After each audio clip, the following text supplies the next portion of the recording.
الادويه اللي انا بقدمها لحضرتك او التريكات الفنيه دي مجرد جبر خواطر.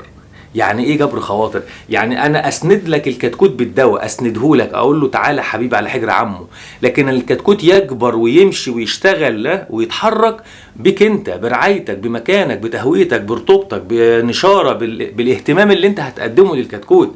السلام عليكم مربين الدواجن في كل مكان في الوطن العربي، اهلا وسهلا بحضراتكم. حلقه النهارده هي الجزء الثاني من كورس التربيه المنزليه في فصل الصيف. هنعرف فيها ما هو المضاد الحيوي المناسب للتحضين في فصل الصيف. هل تقدر تستخدم تيولوزين وكوليستين زي الشتاء، ولا في بدايل تانية تقدر تعتمد عليها في فصل الصيف؟ السؤال الثاني، ما هو الميعاد المناسب لبدء تنزيل جرعه الكوكسيديا في فصل الصيف؟ هل فراخك هتحتاج مضاد كوكسيديا؟ واذا احتاجت ما هو العمر المناسب لجرعه الكوكسيديا في فصل الصيف؟ السؤال الثالث، ان اكيد طبعا هنستخدم فيتامين سي بكميات كبيره في فصل الصيف علشان بيقاوم الاجهاد الحراري. كلنا عارفين ان كل شيء اذا زاد عن حده انقلب ضده، اذا هل فيتامين سي لو زاد عن حده ممكن يضر الفراخ زي باقي الفيتامينات؟ السؤال الرابع، هل عدم وجود مكان مناسب لتربيه الفراخ في فصل الصيف يديك الحق انك تربي ولا يمنعك انك ما تربيش؟ كل دي معلومات وتريكات جميله جدا لازم هنعرفها مع بعض حالا، لكن ما تنساش تسمع الجزء الاول من كورس التربيه المنزليه في فصل الصيف، وتشترك حالا في القناه، تشرف نفسك بالصلاه على الحبيب المصطفى في التعليقات، ولو عندك اي سؤال اكتب لنا في التعليقات. ودلوقتي يلا بينا حالا نبدا على بركه الله.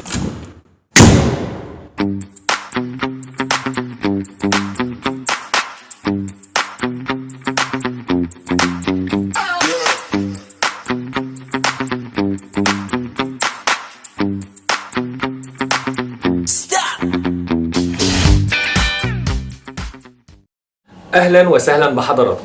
التحضين اول 3 ايام في الشتاء بيكون مهم جدا انك تحضن على التيولوزين ده، لان فصل الشتاء بيكون فيه خطوره جدا على الامراض التنفسيه، واكتر حاجه بتسبب مشاكل تنفسيه هي الميكوبلازما. يعني الميكوبلازما لما بتنشط في الشتاء فاحنا بنأكد عليك انك تشتغل بمضاد حيوي ضد الميكوبلازما زي البرموتيل او التيولوزين. لكن في الصيف يا صديقي العزيز بتكون المشاكل التنفسيه اقل خطوره. معظم مشكله الفراخ بتكون في الجهاز المعوي من سالمونيلا وايكولاي وكوكسيديا وهكذا. علشان كده التحضين اول 3 ايام ما هوش شرط، هو مش غلط، لكن ما هواش بقى شرط انك تجيب بالموتيل حاجه غاليه او تيولوزين. تقدر تشتغل على الدوكسي او الانرو او السيبرو، اي واحد فيهم مع الكوليستين، او تقدر تشتغل مع الفلورفينيكول لوحده 3 ايام. اذا برنامج التحضين اول 3 ايام ما هواش شرط انك تجيب تيولوزين او بالموتيل علشان ما تكلفش نفسك اكتر من اللازم. كل اللي انت مهتم بيه في التربية المنزلية او الاعداد الصغيرة في فصل الصيف هو الجهاز المعوي، لان تربية الفراخ في فصل الصيف بتكون المشاكل التنفسية ما هياش بالخطورة زي فصل الشتاء. النقطة التانية يا شباب موضوع برنامج الكوكسيديا. في الصيف برضو بتكون التهوية كويسة، النشارة جافة. اعتقد 100% ان الرطوبة اللي في الشتاء بتكون اعلى بكتير من الرطوبة في النشارة اللي في الصيف. يعني تقدر انك تأجل برنامج الكوكسيديا علشان يبقى هو برنامج واحد في الدورة كلها، بدل ما تنزله في عمر صغير قبل 14 يوم زي فصل الشتاء، لا تقدر تأجله بعد ال 14 يوم في فصل الصيف. يعني تقدر تشتغل على عمر 16 17 18 يوم، تقدر في المنطقة دي تضع برنامج كوكسيديا 3 ايام كبرنامج وقائي زي ما اتفقنا مع بعض قبل كده في حلقة الكوكسيديا. النقطة الثالثة يا شباب هو فيتامين سي. هل فيتامين سي لو زاد عن حده بيعمل مشاكل زي فيتامين أ وفيتامين ك وفيتامين د وفيتامين اي؟ احنا اتفقنا قبل كده ان ال4 فيتامينات دول ما ينفعش انك تزود في جرعتهم، كفاية يومين في الاسبوع، لان لو زاد اي واحد في ال4 دول بيعمل مشاكل بعد كده، غير ان هو اصلا بيترسب في الجسم. فانت لما تنزل يومين في الاسبوع بيكفوك الاسبوع كله. لكن فيتامين سي لا يترسب في الجسم، بيخرج، فهو آمن. لو نزلت كل يوم بيخرج من خلال الكلية مع الزرق، مفيش مشكلة خالص، فبالتالي تقدر تستخدمه كل يوم، امورك طيبة. الجسم بياخد اللي هو عايزه والباقي بيخرج من خلال الكلية مع الزرق. علشان كده انت تقدر تستخدم فيتامين سي في الصيف كل يوم، ولكن في نقطتين تاخد بالك منهم. اول نقطة انه بيتكسر في الحر او المياه الساخنة.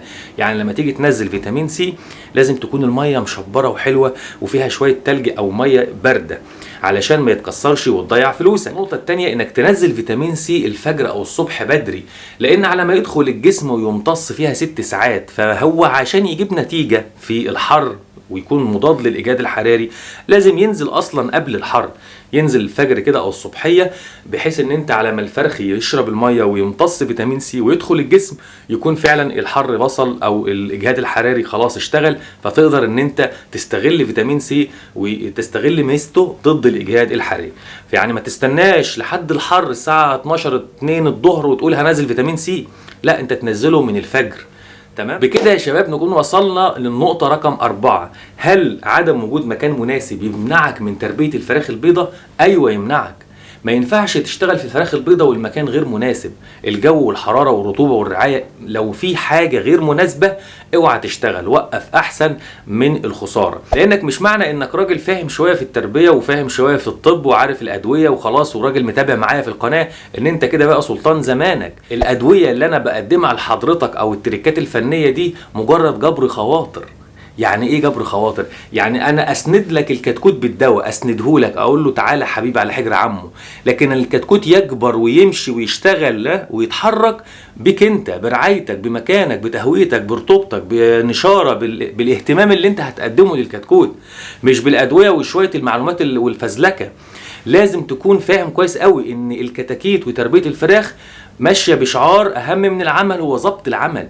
مش معنى ان انت عندك خبره شويه انك هتشتغل كده وخلاص، لا بالعكس، ده المفروض اللي عنده خبره شويه يكون اتعلم الدرس وعارف ان التهويه والرعايه والرطوبه والحراره والامور اللي هي الوقايه خير من العلاج. الصيف يا جماعه فعلا سهل في التربيه لان مفيش امراض تنفسيه، النشاره جافه، الامور طيبه زي ما حضراتكم شايفين، كل بس المشكله في ايه؟ في الوزن.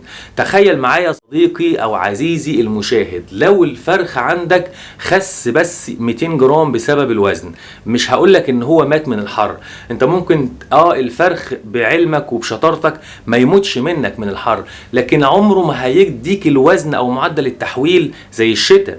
يعني لو اكلت مثلا 3 كيلو في الشتاء بيديك تقريبا 2 كيلو لحم، في الصيف بالعافيه على ما يديك كيلو 600 كيلو 700.